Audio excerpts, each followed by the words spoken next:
Fluency English podcast. You can speak fluency and confidently. Welcome to Fluency English Podcast. Hello, everyone. It is really a pleasure to be here with you today. I am very excited for this deep dive.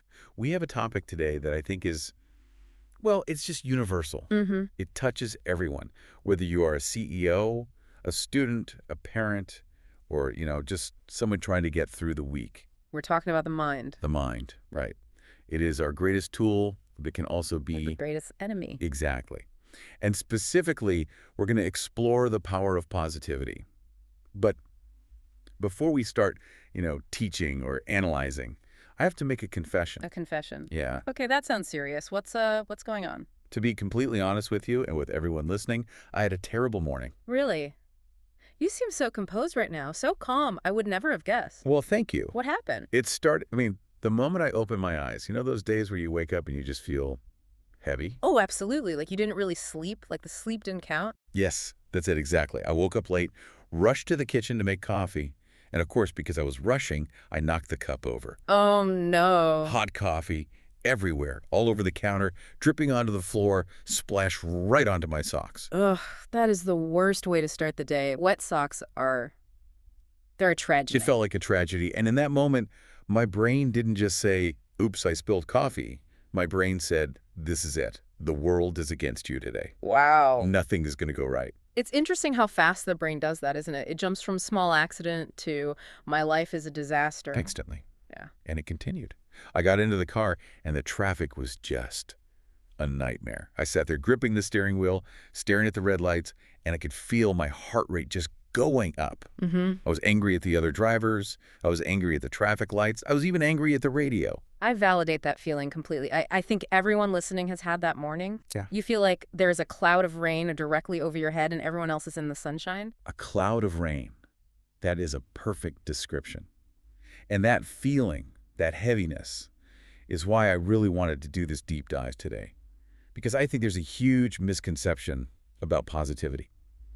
What do you mean by misconception? Well, when I was sitting in that traffic, feeling angry, if someone had told me, just be happy, smile, I probably would have screamed. Right. It feels fake. It feels dismissive of what you're actually feeling. Exactly. We often think positivity means being happy all the time.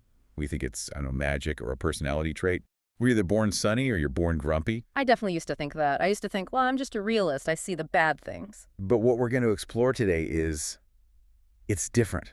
Positivity is not a mood that just strikes you like lightning. Positivity is a muscle. A muscle. So like a bicep or your abs. You have to work on it. Yes, it's something you have to train. If you go to the gym once, you don't get strong immediately, right? No, not at all. You have to lift the weight every day. The mind is the same. It is a habit. That's a very empowering idea, but also, it means we have to put in the effort. It creates work for us. It does. It absolutely does. But the reward is huge. So our mission today is to help the learner. If you're listening and your mind feels busy or worried or just heavy, we want to give you tools. Not magic tricks. No, not magic tricks, but real tools to train that muscle. And just a quick note on the language level today, we're speaking at a B1 level. We want to be clear and articulate. We'll avoid slang. If we Yeah. use a complex idiom or, a difficult psychological term, we will stop and explain it. Yeah, this is a safe space to practice English while we practice our mental health. So let's go back to your kitchen. Okay. You've spilled the coffee. You're in the traffic. Your brain is in that cloud of rain mode. What is happening, like biologically or psychologically there? Well, think about how we wake up. For many of us, the brain wakes up and it immediately starts scanning for danger. It says, good morning, what's wrong today? It's like a security guard checking the perimeter. Exactly. And if we aren't careful, we immediately start to dwell on things. That's a great word, dwell. D-W-E-L-L. Yeah. Can we expand on that a little? To dwell on something means to live inside a thought. You don't just visit the thought, you move in. Wow. You sit on the furniture, you replay the negative moment over and over and over again. So in your case, you were dwelling on the coffee. I was dwelling on the coffee, and then that connected to dwelling on the traffic, and that connected to dwelling on an email I forgot to send yesterday. It connects like a chain. And I think a lot of us, myself included, we make this so much worse with our morning routine. I know I am guilty of this. What's your routine? Well, the alarm goes off, I turn it off, Mm-hmm. and then before I even get out of bed, I open my phone. And what do you see? News. Usually bad news. Politics, disasters, Yeah. angry people on social media. We call this a sad breakfast. A sad breakfast. Yes. You wouldn't eat rotten food for breakfast, would you? You wouldn't drink muddy water. But that is exactly what we feed our brains. That's a really powerful image. You wake up, you're vulnerable, and you immediately feed your mind negativity, anger, and fear. So if I eat a sad breakfast of bad news, my cloud of rain gets bigger. Much bigger. It feels like you're carrying a heavy backpack. You haven't even brushed your teeth yet, but you're already carrying the weight of the world on your shoulders. Okay, so I'm listening to this and I'm thinking, that's me. I do that. But how do I stop? It feels so automatic. It feels automatic, but it isn't. You can short-circuit the pattern. Short circuit? Yes. Like with electricity. Yes. Imagine a wire carrying electricity. If you cut it or redirect it, the power stops flowing to the old place. You need to interrupt the pattern. But be honest, when you're in traffic today, angry and late, could you really just interrupt it? I mean, it's hard to just stop feeling angry. You are absolutely right. It is very, very hard to change your mood instantly. You cannot just snap your fingers and say, I am happy now. Right. That's impossible. But you can change the next 5 minutes. The next 5 minutes. Yeah. Okay, that feels manageable. Exactly. Don't try to fix the whole day or your whole life. Just fix the next 5 minutes. So instead of sitting there spiraling, you do something physical. Like what? What's an example? First, put the phone down. Just stop the sad breakfast. Okay, phone down. That's step one. Second, open a window. Literally. Open a window and feel the cold air with fresh air on your face. It sort of shocks the system a little bit. It does. It reminds you that there is a world outside your head. Or, play one happy song. Just one. Or make a really nice, simple breakfast. These sound like such small things. Do they really work? They work because they act as a reset button. They don't solve the problem. The coffee is still spilled. The traffic is still bad. But they take one stone out of that heavy backpack. Okay. They give you just enough energy to handle the next hour. I like that distinction. We aren't solving the world's problems. We're just lightening our load so we can keep walking. Precisely.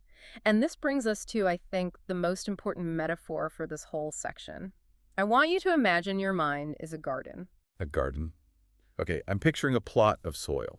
Now, if you have a patch of dirt and you do absolutely nothing to it, you don't plant anything, you don't touch it, what happens? Weeds everywhere. Exactly. You don't have to plant weeds. You don't have to water weeds. They just grow. They are automatic. And in this metaphor, the weeds are the negative thoughts. Yes. The worries. Yes. The fear, the anger, the I am not good enough, the why did I say that stupid thing 5 years ago?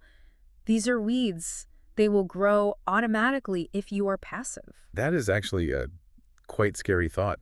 If I'm just relaxing and not paying attention, my mind naturally fills with weeds. That is how the brain evolved. It looks for problems. So if you want flowers, if you want vegetables, if you want positivity, you have to plant them. You have to make a choice, an Yeah. active choice. You have to dig a hole, put the seed in, and water it. It is active work. So when we say positivity is a muscle, we really mean positivity is gardening. Yes. You have to wake up and say, today I am going to plant a seed of gratitude. Or today I'm going to plant a seed of patience. It's not about ignoring the weeds, is it? You Right. can still see the weeds. You can see them, you absolutely acknowledge them, but you don't water them. You water the good seeds. You switch your focus. I love that. It makes me feel less guilty about having negative thoughts. Mm. The weeds are natural. My job is just to plant something else alongside them. Exactly. You are the gardener. You decide what grows. But let's play devil's advocate here. Let's be a little skeptical. Please. Sometimes the problem isn't just a bad mood. It isn't just spilled coffee. Sometimes the problem is anxiety, real deep worry. Worry is a different beast, yes. A much bigger one. I often find myself lying in bed at night and my mind is just racing. I'm worrying about things I have absolutely no influence over. Like what? The economy, the weather, what my boss really thinks of me. The what-if syndrome. Yes, what if I lose my job? What Yeah. if the car breaks down? What if people laugh at me? It just goes on and on. We call this spiraling. Spiraling, like a Mhm. staircase going down. Yes. A spiral goes round and round, getting lower and deeper. You start with a small worry. My boss looked at me strangely, and 10 minutes later, you're at the bottom of the spiral. I am going to be fired and live under a bridge. It escalates so quickly. It does, and there's a very specific reason for this heaviness.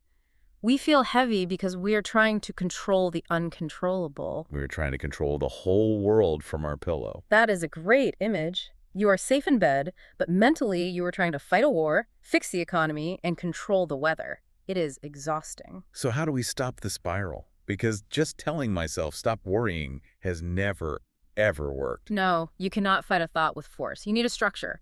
There's a fantastic exercise called the 2 circles. I love practical exercise. How do we And do? you need a piece of paper and a pen. You draw a circle in the middle of the page, and then you draw a bigger circle around it. Okay, so it looks like a donut. Exactly like a donut. The outer circle, the donut part, is labeled things I cannot control. And the inner circle is things I can control. Exactly. Now, let's take a specific scenario. Let's say you are worried about a job interview tomorrow. Oh, that's a classic stress situation, and my Yeah. heart rate's going up just thinking about it. Okay, so let's fill the circles. What goes in the cannot control circle?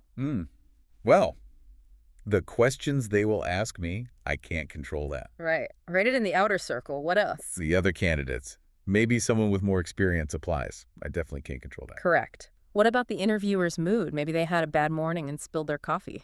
Yes.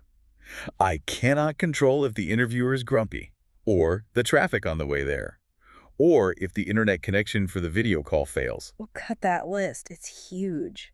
And it's all external. Mm. Now, what goes in the center circle? What can you control? I can control how much I prepare. I can study the company. I can practice my answers. Yes. I can control what I wear. I can make sure my shirt is ironed and I look professional. Good. I can control what time I go to bed tonight, so I'm rested. And I can control my breathing during the interview to stay calm. Do you see the difference? It's really interesting. When I focus on that outer circle, the other candidates, the questions, I feel tight. I feel panic. Because you are helpless there. Focusing on the outer circle is like trying to keep your head above water in a wild ocean that doesn't belong to you. Keeping your head above water. That's a key phrase, isn't it? It means just surviving. You aren't swimming. You are just struggling not to drown. When you live in the cannot control circle, you are constantly treading water, fighting waves you didn't create. But when I look at the inner circle, my preparation, my clothes, my sleep, I feel busy, but a good kind of busy. I feel effective. I feel like I have some power. Exactly. Moving your focus to the inner circle is like stepping out of that stormy ocean and walking into a quiet park. A quiet park. It's calm. You have agency. You can sit on a bench. You can walk. You are in charge of yourself. I think the hard part is accepting that the outer circle exists. We want to erase it. We want to control everything. You can't erase it, and you're allowed to notice it. You can say, oh, look, the interviewer might be grumpy. But you don't build a house there. Right. You notice it, you acknowledge it, and then you retreat back to your quiet park, back to what you can do. So notice the chaos, but live in the control. Yes, that is the secret to stopping the spiral. Okay, so we have the garden planting good seeds. We have the 2 circles focusing on our actions. But I have another challenge for you. I am ready. Sometimes I'm not worried. And I'm not grumpy. I'm just stuck. Stuck. I feel like I should be doing more. I see people on Instagram or LinkedIn, and they're achieving these massive things. They're buying houses, getting promoted, traveling the world, and I feel like I am in a rut. Stuck in a rut. Let's pause on that idiom for a moment. Do you know what it comes from? I believe it comes from old wagons on dirt roads, right? Yes. The wheels make a deep groove, a rut in the mud. Once your wheel is in that rut, you can't steer left or right. You just have to keep going in the same boring straight line. That is exactly how it feels. You're moving, but you aren't going anywhere new. And watching other people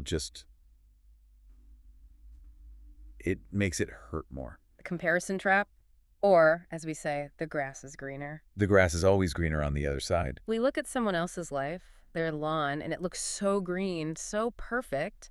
And then we look at our own lawn and we see all the brown spots and the weeds. But that's an illusion, isn't it? I mean, Yeah. logically, I know it is. It is a total illusion. You are seeing their highlight reel, their best moments. You don't see their problems. You don't see that maybe they're deep in debt to buy that car.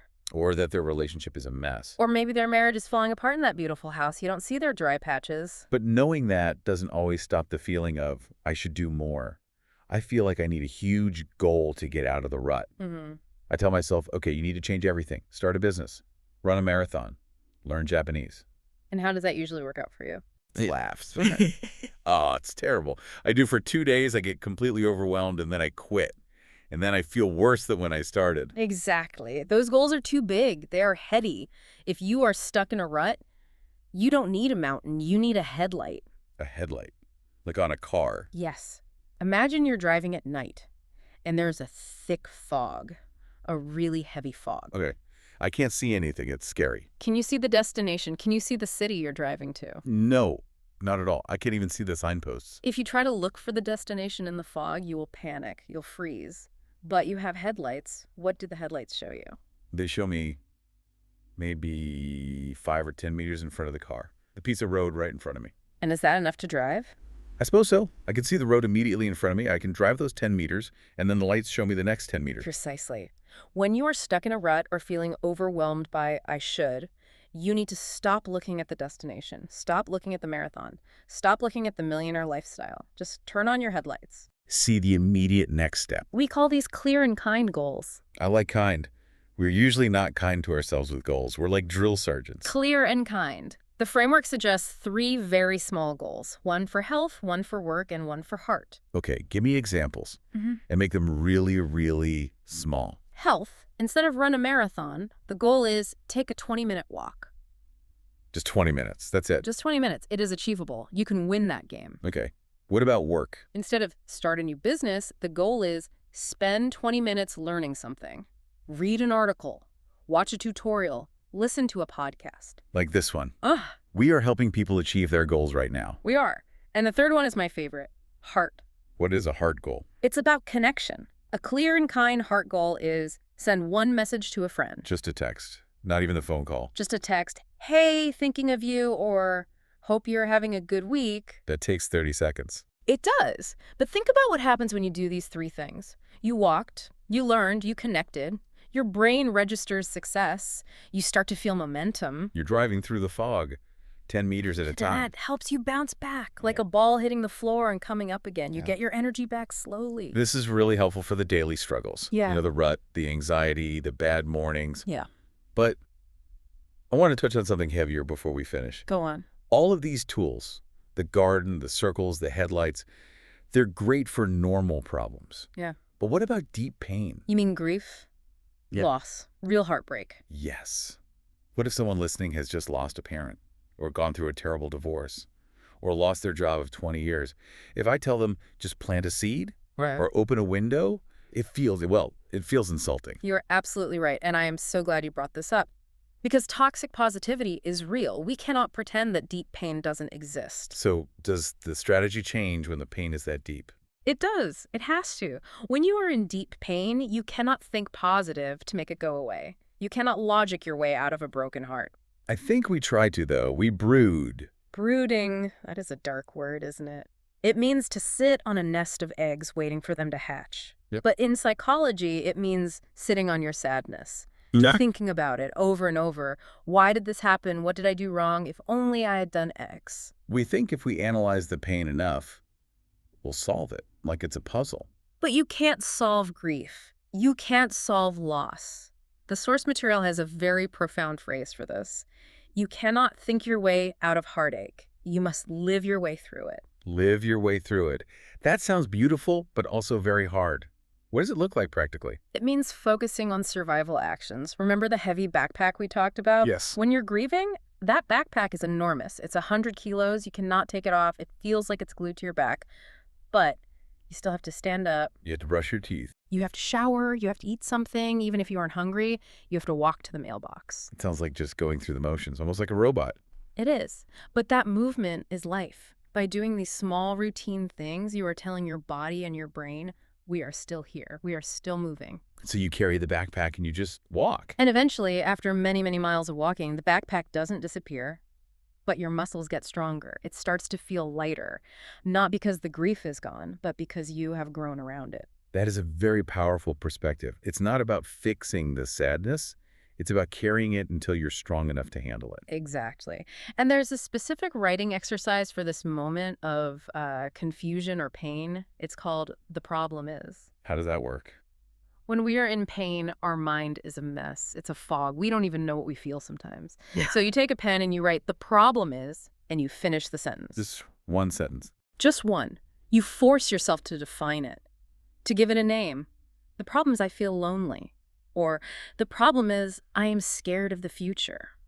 That clarity must be a relief in itself. It is. You name the monster, and then right below that, you write 3 small things to try. Again, with the small things. Always small things. Call my sister, go to the library, cook a warm meal. These are not magical solutions. They are acts of quiet courage. Quiet courage. I love that. It isn't a superhero fighting a villain. It's just a regular person deciding to cook a meal while their heart is breaking. And that is the bravest thing you can do sometimes. Wow. We have really traveled a long way in this deep dive. Yeah. From spilled coffee to quiet courage. It's all connected. It's all about how we use our minds, our attention. I think this is the perfect time to pause and consolidate what we've learned.